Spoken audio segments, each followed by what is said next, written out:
listen, Marquette and UConn have been the best two teams in the Big East this season, right? Which one has been more impressive, Doug?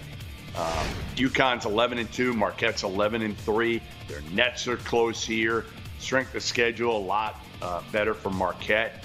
But these two teams, to me, are very close, especially if you do not factor in Donovan Clingan, the big boy for UConn being on the court, which he's not on the court right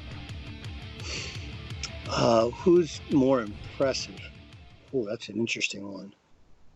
Who are you taking? I mean, who are you taking right now if they played a series of 10 games? Right now without Clingan, I'm taking Marquette. Even with Clingan, it's always been a tough matchup, Marquette style-wise, for how UConn plays. But I also think, UConn's playing, you got a freshman guard who you think by the end of the year, he's not going to be Kolek, but he'll be a lot better. I would take Marquette now. I'm okay with that. But I think UConn, if fully healthy, and Castle's back, he's like a sophomore by the end of the year with the amount of minutes he gets, I think I would take UConn likely in March. But look, that game, though, it's something that, as we've talked about, like Stephen Ashworth was not great in that game. And I love Stephen. He's a personal friend of mine, right? He's a great dude, married. Great kid. And there's no flaws as a human being. And he's a prolific shooter. But when they were at Utah State, he wasn't a point guard.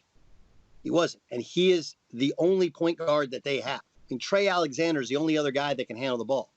And if you watch that game, I mean, that's really, Kolek was better than Ashworth. That's the biggest difference in that. That's the biggest difference in that game. Shireman ends up with 7 threes, right? Like there's other stuff.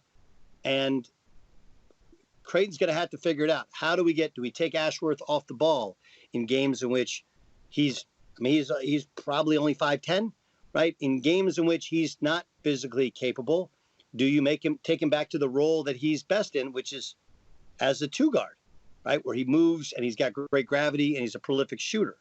So I think that's the question for Creighton. I have more questions about Creighton than I do answers about how good Marquette is after that win.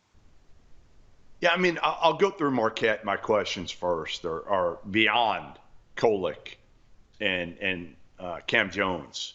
Who are the other guys that you really feel confident about day in and day out? Like, I don't know if they have those other guys. Oso certainly up front can give you something. He's not going to give you a ton offensively, but I'd like to see some of their pieces.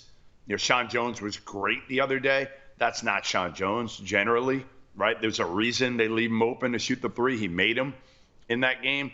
So Marquette, to me, I'll put their backcourt up against just about anybody in the countries. I just want to see the development of some of those pieces, Doug, to where you feel good that they're going to be consistent through the NCAA tournament. Right now, I'm not there yet with Marquette's, supplementary parts.